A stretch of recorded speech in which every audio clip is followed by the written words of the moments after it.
Here, oh my god, these are so freaking crooked. Kinda. Where are we? I'm gonna get cancelled so quickly before I even start. Okay, so and this one is eating the grass. I guess there's an invisible goat somewhere over there. Hello, everyone. My name is Tommy, and welcome to Jurassic Park Alps. Alps, whatever the pronunciation is.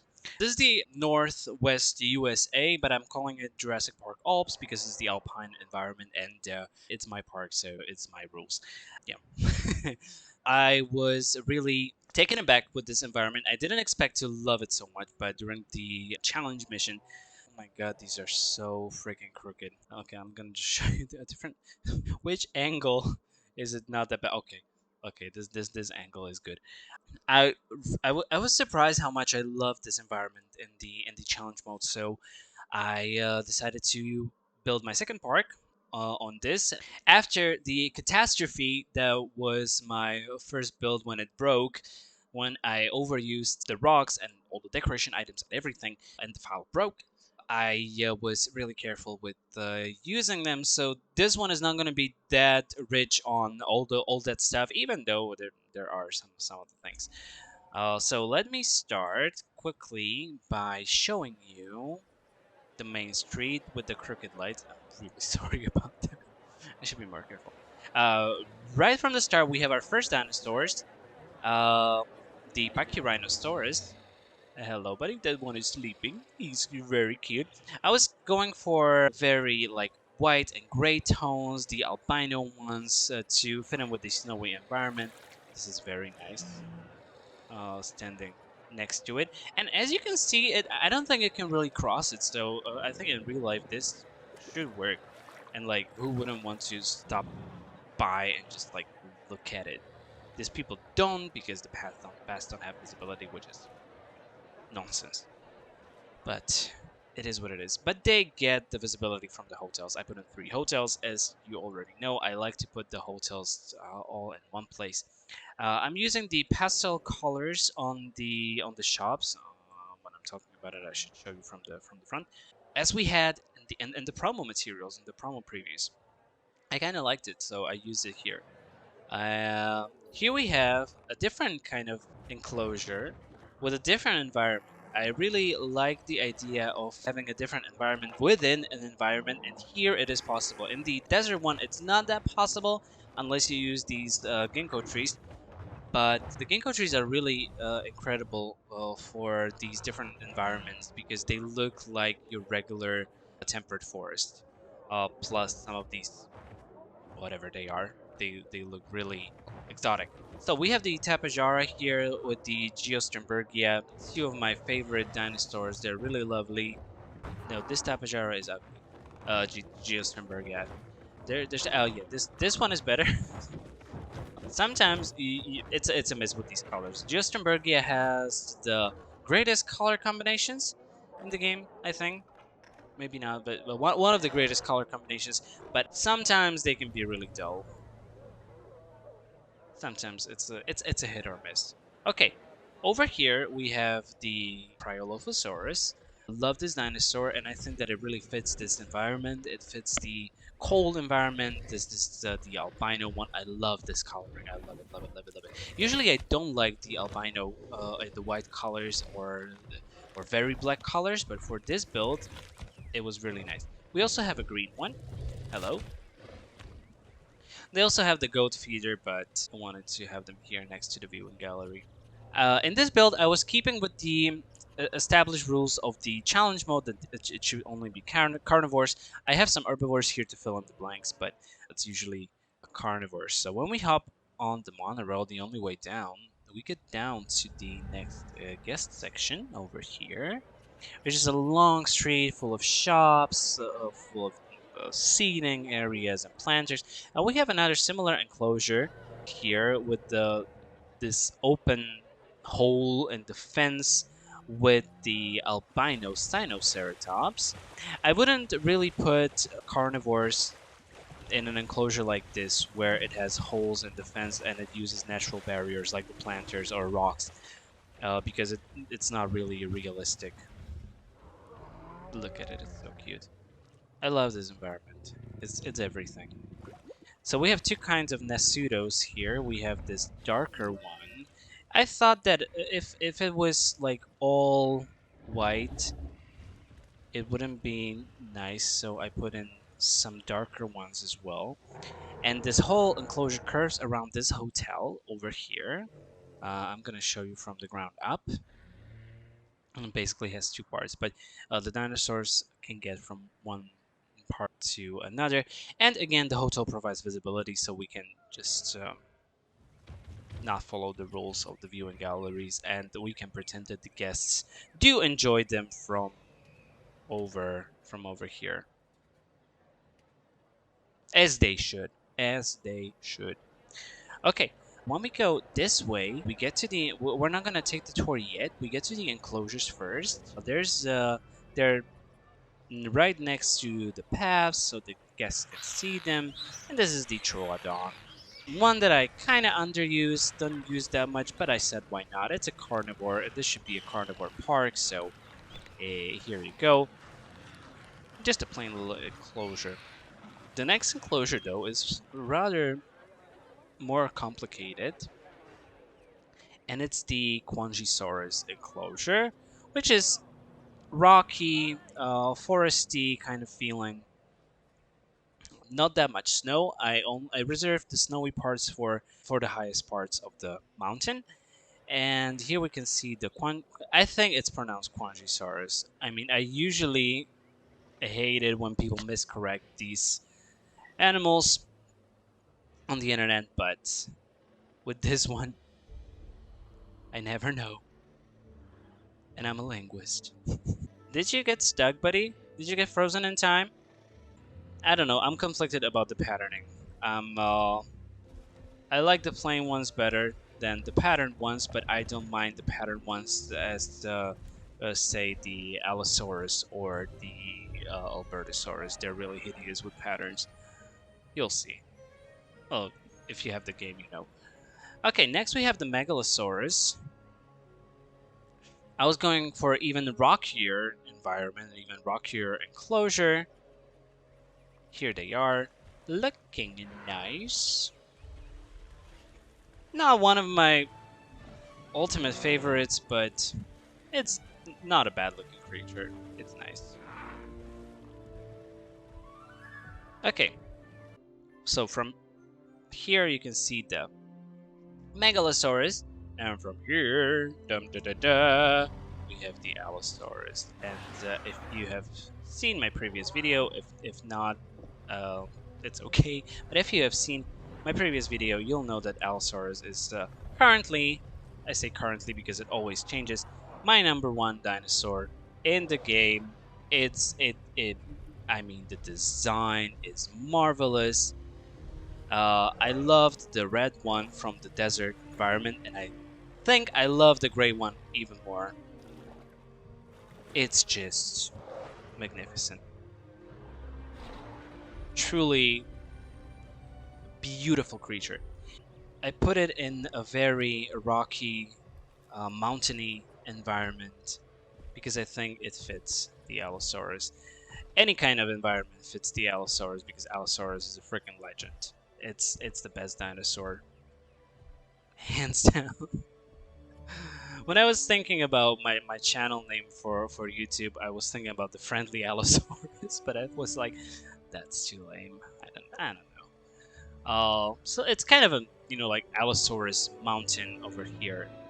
Next to the Allosaurus enclosure, we have the Dilophosaurus. Oh, the Dilophosaurus enclosure. Where are you? Here. Again, kind of albino. I need to go a little higher. Right here. Nope. Nah, I'm still learning how to use the controllers. Again, after some time, all of these enclosures really do look similar because you cannot really do anything about it. But they're nice. They're really nice. What I did here was I put the fencing right to the edge of the map, so that it's not in the background, so that it doesn't, like obstruct the view. Next, we have one of my least favorite dinosaurs in the game, and I'm really sorry for saying this, but the Albertosaurus. And this is the pattern. The pattern is just like, I mean, ooh, mm, ah, the pattern is ridiculous. It doesn't. Again, I use the word ridiculous, but it is true. It doesn't blend. It just doesn't look real. It looks, and the whole, like skin texture, it looks like a rubber duck. It looks like a toy. I hate the Albertosaurus. Well, I wouldn't say that I hate it, but it's not my least favorite creature, but it's surely in my bottom 10. Where's the other one? Oh, there's the other ones. Without the pattern, let me show you real quick. Without the pattern, this one is still pattern. This is on pattern. Without the pattern, okay, I need you to get into the sunlight, you ugly creature. I'm sorry. I'm not shaming you. I'm not. You're beautiful on the inside, Alberta. You're beautiful. I'm, I'm gonna get canceled so quickly before I even start. Okay, so let me show you the Alberta, as I like to call it. Without the pattern, it's much nicer, but the skin is just no, no, no, no, no, no, no texture, no nothing. Like, how can you have like such nice dinosaurs like the Allosaurus or um, the Baryonyx, the Suchomimus, all of the greatest in the game, and then they have something like this. Okay, here's the Herrerasaurus sleeping. Lately, whenever I record something like this, they're all sleeping. I don't know why. And the enclosure goes from up here down all the way down to here.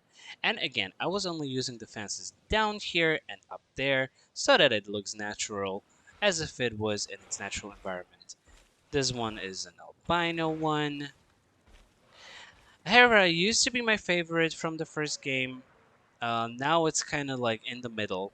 It's not like one of my least favorite in any case, but the Cryolophosaurus is just better, and it's like taking over its niche. You can see it from the monorail as well. Here we hop behind the. Where are we? Hop behind the monorail because I want to show you something. I want to show you this establishing shot. This is like this is cinematography of the highest level. Maybe not. Wait a sec. Da da da da da da dee dee dee da dee. Yep. I'm sorry. Okay, I love this view from up here.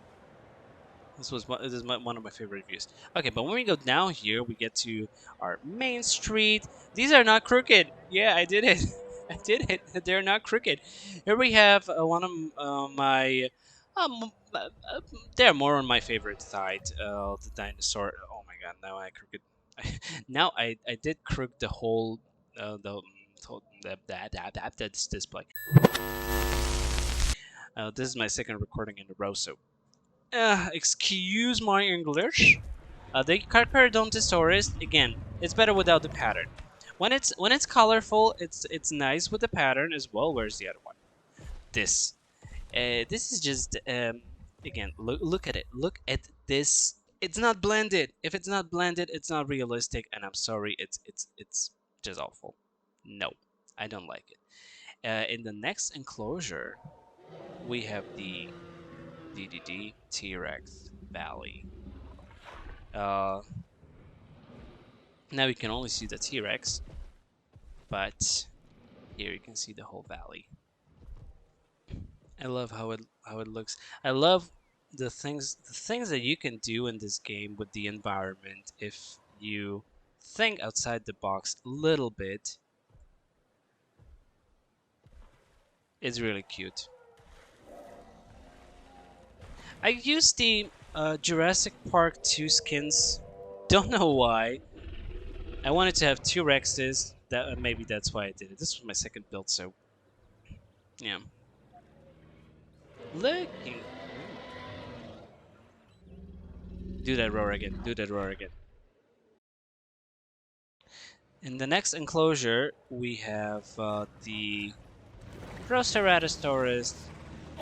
First, I was going for albino ones, but then I was like, let's put in some greenery. You're social interacting.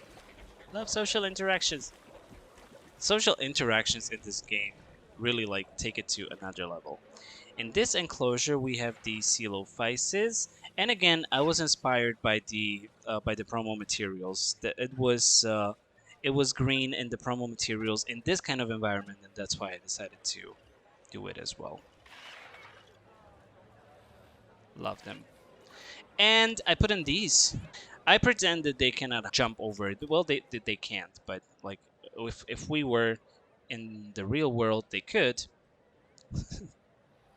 So could these little guys, the compies. Uh, they're barely visible, especially when there's grass around. It's ridiculous how. I'm sorry, I will stop using the word. It's insane how small they are, how tiny. Okay, here we have another hotel. From the hotel, you get the view, so the game has its due. Here we have the Gyrosphere tour of the Stegosaurus and Triceratops enclosure. Again, I put Stegosaurus and Triceratops together in this kind of environment where you can. Okay, I'm going to show you the trike. Hello? You get the view as a bonus. I mean, who wouldn't want to go on a Gyrosphere tour in here? It's just like you have the dinosaurs, you have the view. Is there anything more beautiful than this? Well, I guess there are things more beautiful than this.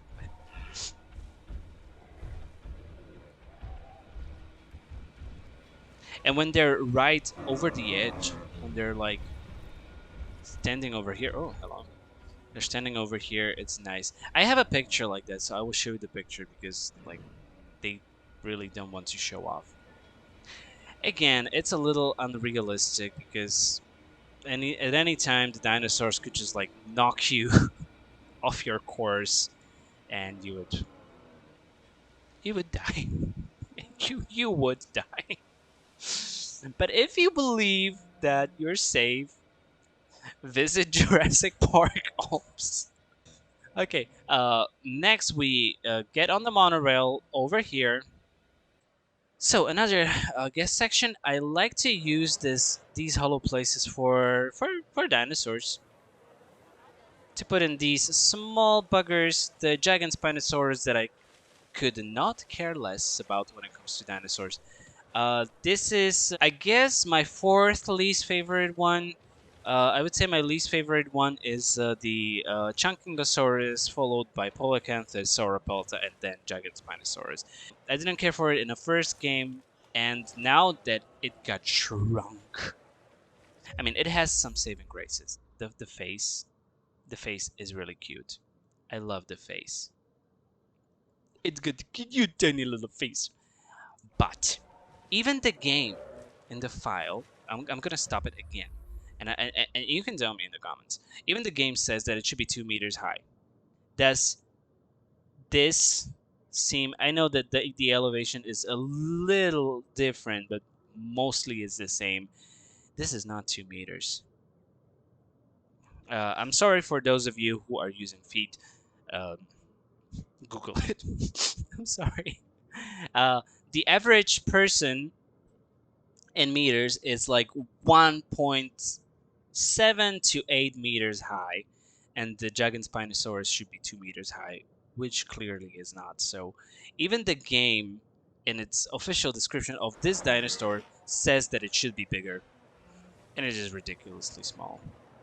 So, another guest section with a wonderful view. Nobody ever goes there because the guests think there's nothing over there. In this enclosure, we have the Raptors. Again, it's the albino Raptors.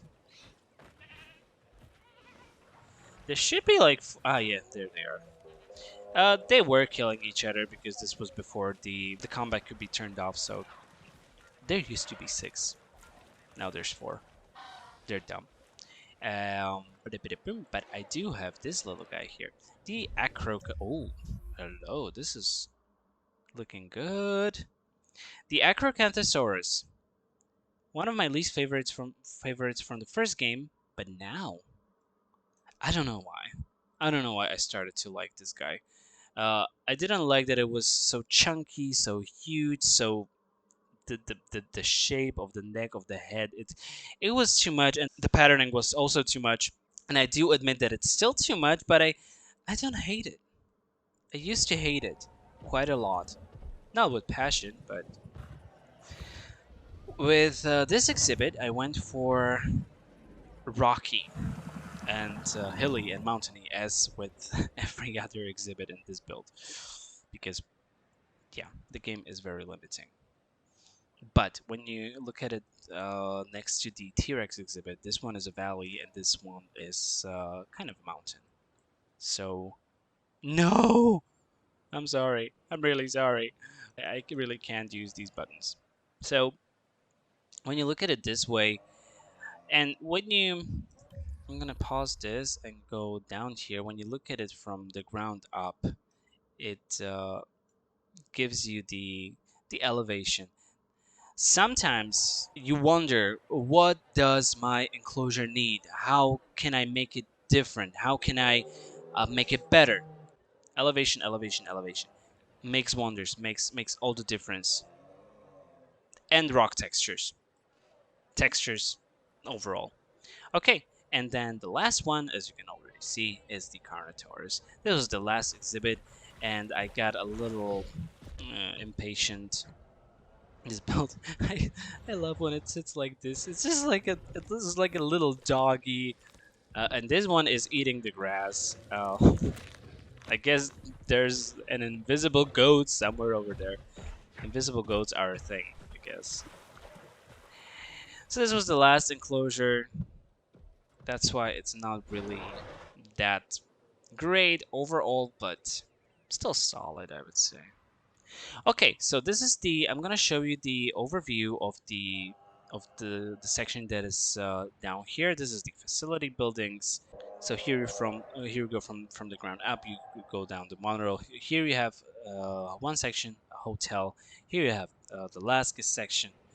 This was a simple park. This was a simple build when it comes to park buildings because, again, I was afraid after the build before that broke. I was really scared. I was really afraid that this will follow the same path. I'm gonna show you from up here all the way zoomed out.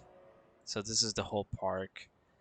It's simpler. It's simpler than the first one, but I have much more complicated parks going.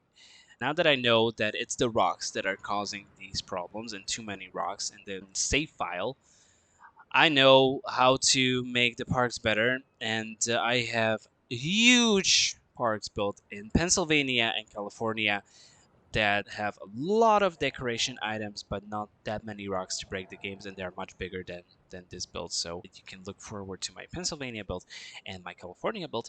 But before that, our next stop is the Jurassic Water World. So.